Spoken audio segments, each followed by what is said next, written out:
दोस्तों नमस्कार, मैं रम्मू सिंह। बकरीद मुबारक।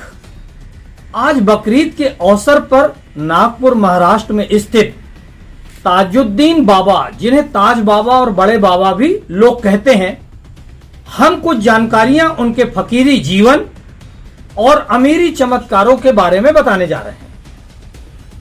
ताजुद्दीन बाबा के पूर्वज अरब देश से किसी काम से यहां भारत आए हुए थे और फिर हमेशा के लिए यह परिवार यहां भारत में ही रह गया। मैं इसलिए यह बात कह रहा हूं कि मेरी छोटी बहन की तबीयत खराब हुई और मैं इलाज हेतु उन्हें लेकर नागपुर गया। मैंने एक हिंदू सज्जन बाबा से कहा कि आप हमारे लिए ईश्वर से प्रार्थना करें कि मेरी छोटी बहन शीघ्र स्वस्थ हो जाए।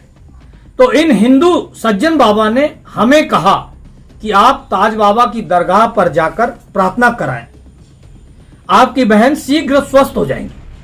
मैं पहली बार ताज बाबा की दरगाह पर पहुंचा और कुछ वाक्य मैंने देखे और लोगों से जाने और समझे। ताज बाबा का जन्म नागपुर से 15 किलोमीटर दूर कामठी गांव में 27 जनवरी 1861 को हुआ। ताजुद्दीन बाबा के पिता सैयद बदरुद्दीन फौज में सूबेदार पद पर थे। ताज बाबा की मां मरियम बी मद्रासी सूबे के सूबेदार की पुत्री थी। ताज बाबा जब 1 वर्ष के थे तो उनके पिता का देहांत हो गया।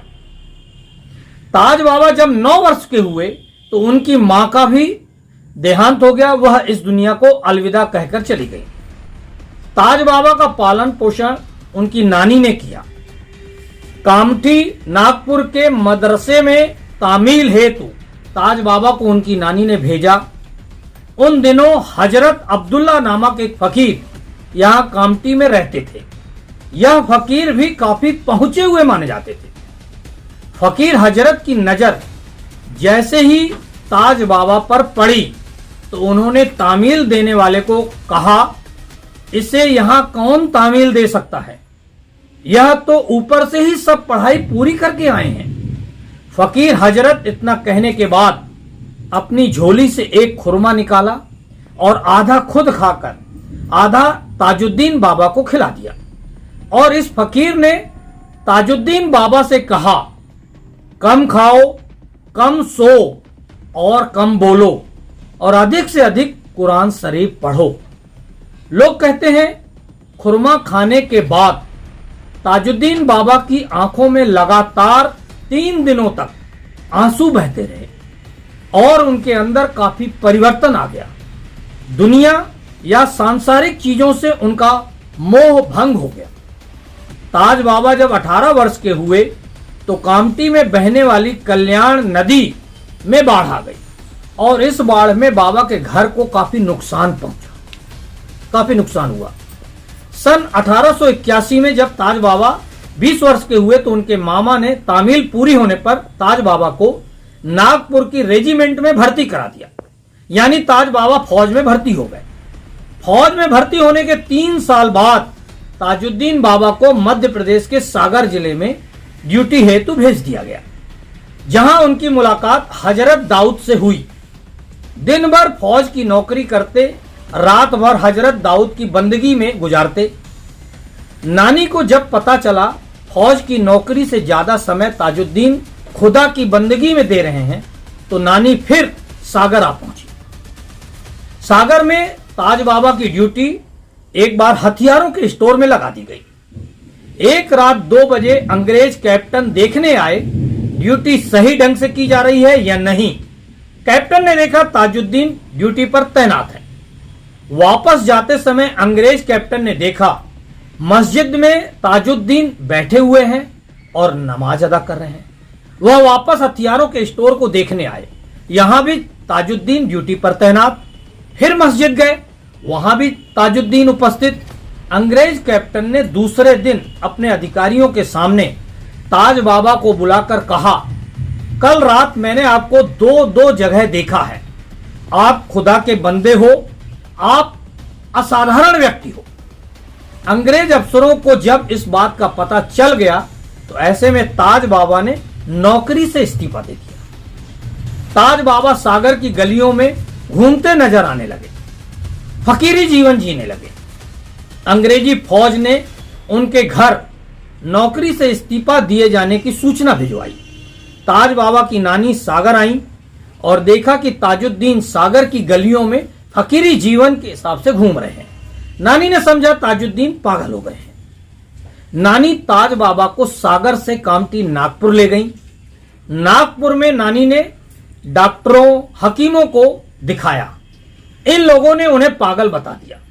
ताज बाबा पर बच्चे पत्थर फेंकते, वह पत्थरों को इकट्ठा कर अपने पास रख लेते।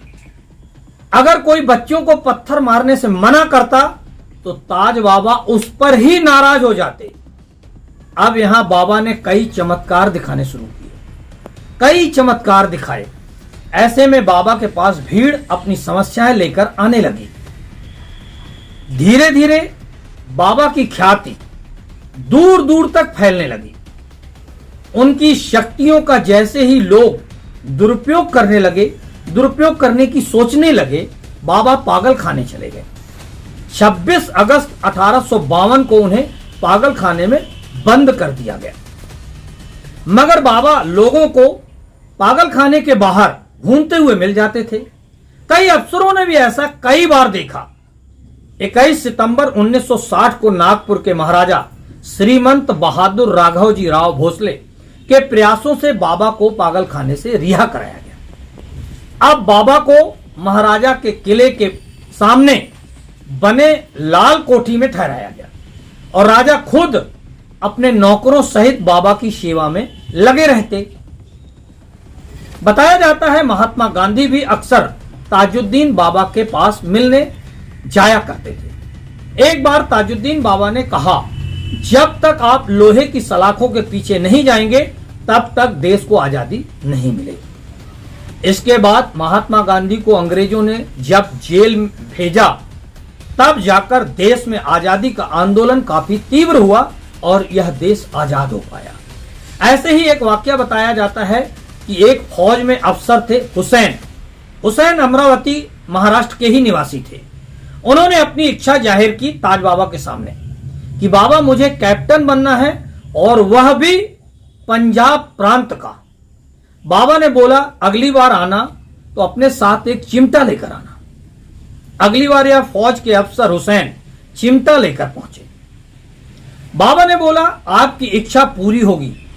अब लोगों ने यहां चिमटे का अर्थ यह निकाला कि देश का विभाजन होगा, क्योंकि चिमटे में 2 शाखाएं होती हैं और देश के विभाजन के बाद इस फौज के अफसर हुसैन को पाकिस्तान के पंजाब प्रांत का फौज का कैप्टन बनाया गया। यह बात भी ताजुद्दीन बाबा की सही साबित हुई, ऐसा लोग कहते हैं। ऐसे अनेक वाक्य हैं जो लोग बहुत खुशी खुशी बताते हैं।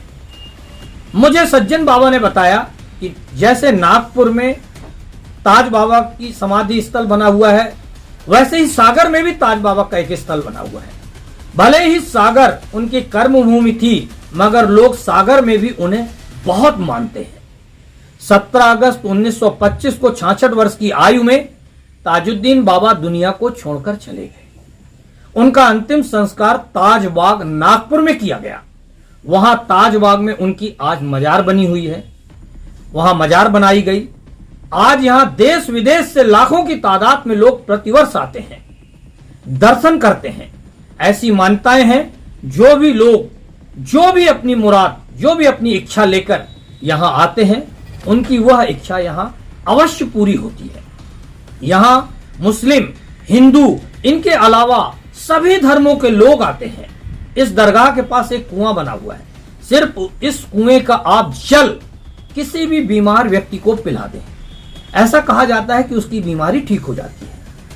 मैंने नागपुर में ताज बाबा की दरगाह में उपस्थित खादिम अजरुद्दीन ताजी, जिन्हें लोग अजहर ताजी भी कहते हैं, उनसे चर्चा की। सुनिए वह क्या जानकारी दे रहे हैं बाबा के बारे में। मैं नागपुर बड़े बाबा की दरगाह पे हूँ और काजी जी मेरे साथ हैं। मैं उनसे ये जानना चाहता हूँ कि ये दरगाह कब से है। ये दरगाह आज अभी ये जो सितंबर महीना आएगा जी, ये सितंबर महीने में सरकार का 99वां उर्स रहेगा। सरकार हुजूर सरकार शहंशाह हफ्ते अकलीम हुजूर सरकार सैयदना मोहम्मद बाबा ताजुद्दीन सरकार का नाम है। और सरकार की अनगिनत करामातें हैं। अनगिनत करामात, कुछ दो तीन खास। सबसे बड़ी करामात तो ये है कि हुजूर मुर्दों को ऐसा जिलाते थे कि इशारों के ऊपर में। अच्छा। ठोकर लगाए और जिला दिए, चाय पिलाए और जिला दिए। सरकार ने एक वक्त के ऊपर में ऐसे ऐसे करिश्मे बताए हैं कि आज तक वो करिश्मे हुजूर के कायम और दायम है जी।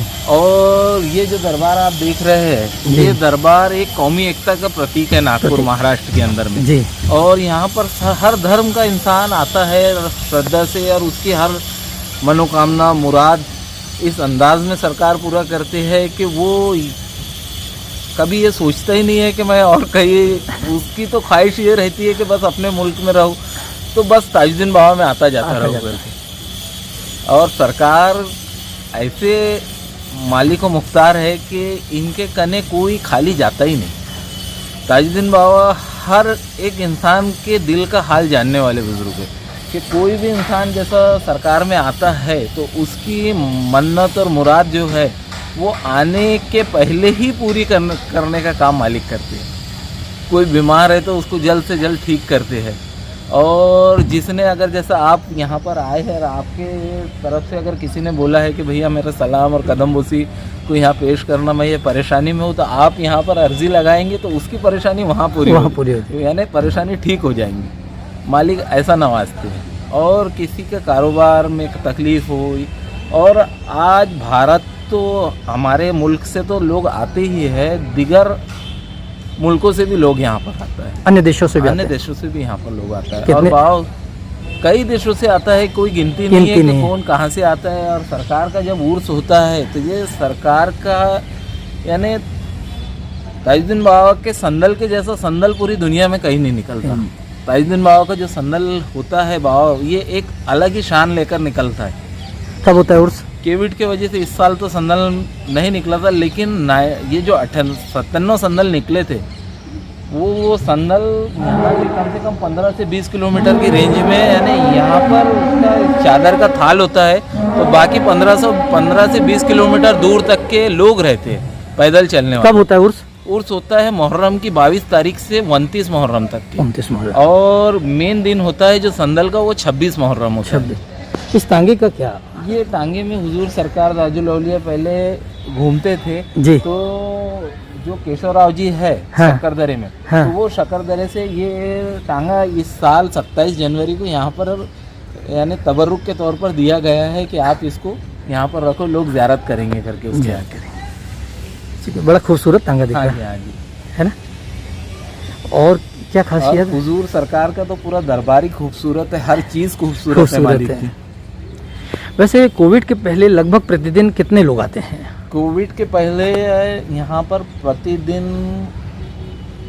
अगर संडे सैटरडे संडे वगैरह के दिन तो बहुत ज़्यादा भीड़ क्राउड रहता है। और जिस दिन थर्सडे का दिन रहता है और एक 26 भी होती है सरकार की, उस दिन तो लाखों की तादाद में, हज़ारों की तादाद में लोग रहते हैं। पैर रखने की प्रीमाइसेस में जगह नहीं रहती है। ये तो कोविड की वजह से सिर्फ हमारा स्टाफ है यहाँ पर, खादिम है और बाकी जो दिगर दरगाह है उसके खादिम लोग हैं, लेकिन बाकी दिन यानी पैर रखने को जगह नहीं रहती।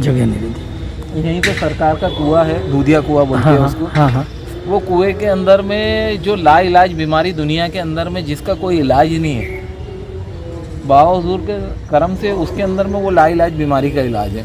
उस कुएं के जल में, वो कुएं के जल को अगर बाबा हुजूर के मज़ार के ऊपर से अगर वार कर खादिम देता है, जिसको जैसी बीमारी है बाबा हुजूर उसको ठीक कर देते हैं। सरकार का सलातो सलाम हो रहा है, इसमें शरीक हो जाता है।